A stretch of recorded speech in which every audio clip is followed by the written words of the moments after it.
अस्सलाम वालेकुम students, hope you are doing well.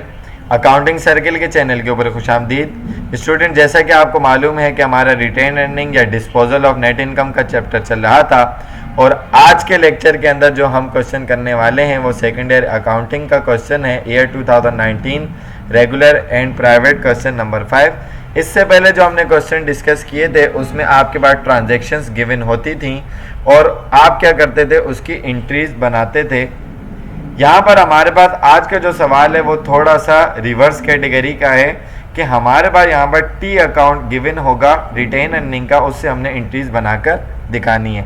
First year के अंदर आप ये पार्ट जर्नल में कर चुके हैं, जो कि काफ़ी बार आपके पास सवाल आया भी है और आप प्रैक्टिस भी करते रहे हैं कि टी अकाउंट से जर्नल कैसे बनाया जाता है। सो वीडियो पूरी देखने से पहले मेरे चैनल को सब्सक्राइब करें और वीडियो को ज़्यादा से ज़्यादा शेयर करें। क्वेश्चन में आपको कह रहा है the following information is related to ABC company limited on December 31, 2018 की इन्फॉर्मेशन दी जा रही है।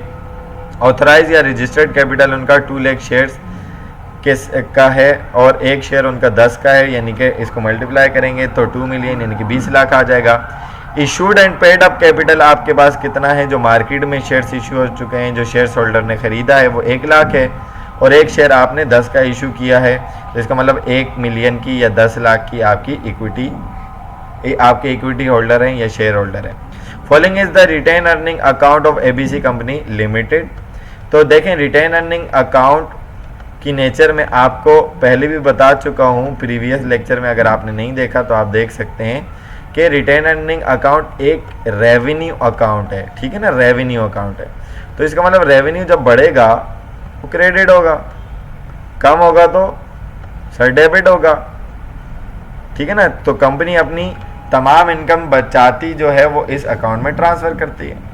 तो इसका मतलब क्या हुआ कि ये क्रेडिट साइड है और ये डेबिट साइड है। तो उसने कहा कि 1 जनवरी 2018 को जो बैलेंस था, यानी कि पहले से आपके पास जो रिटेन अर्निंग मौजूद थी, जो पैसा जमा था आपकी इनकम का, वो 2 लाख था।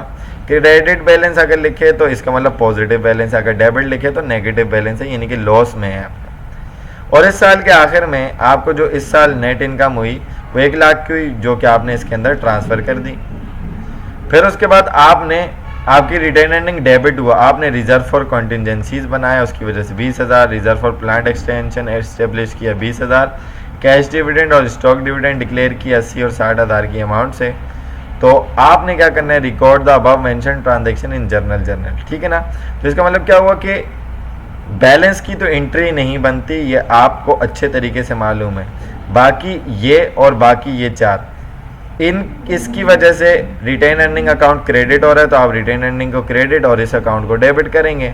और इनकी वजह से रिटेन अर्निंग डेबिट हो रहा है, तो आप रिटेन अर्निंग को डेबिट और इनको क्रेडिट करेंगे। Very simple. तो अब आप आ जाएं एंट्रीज के ऊपर। बहुत आसान सा सवाल है।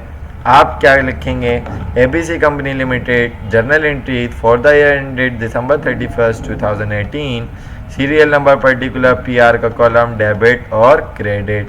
सबसे पहले आप अपनी नेट इनकम को ट्रांसफ़र करेंगे किसमें, रिटेन अर्निंग अकाउंट में। तो रिटेन अर्निंग अकाउंट बढ़कर 1 लाख से क्रेडिट और एक्सपेंस एंड रेवेन्यू समरी, जो रेवेन्यू है वो क्रेडिट होता है, क्लोज होगा तो वो डेबिट हो जाएगा 1 लाख से to record the net income transfer to retained earning account, ठीक है जी। उसके बाद आपने 2 रिजर्व जो हैं वो डिक्लेयर किए, जिसकी वजह से रिटेन अर्निंग अकाउंट क्या हो रहा था, डेबिट हो रहा था, ठीक है ना। ये आप देख सकते हैं कि यहाँ पर डेबिट हो रहा था इन सब की वजह से। तो आप क्या करेंगे, इसको रिटेन अर्निंग को डेबिट कर देंगे। रिजर्व फॉर कॉन्टिजेंसीज, क्योंकि इक्विटी का पार्ट है, बढ़ेगा क्रेडिट होगा। रिजर्व फॉर प्लांट एक्सटेंशन भी इक्विटी का पार्ट है, बढ़ेगा क्रेडिट होगा। 2020 प्लस 40,000 आपके रिजर्व क्रिएट हुए हैं टू रिकॉर्ड या to establish reserve for plant extension and contingencies. उसके बाद आपका रिटेन अर्निंग डेबिट हुआ, आपने उसको डेबिट कर दिया, ठीक है जी। किसकी वजह से, कैश डिविडेंड पेबल क्रेडिट की वजह से। ये अमाउंट थोड़ी ऊपर नीचे हो गई बहरहाल टाइपिंग में।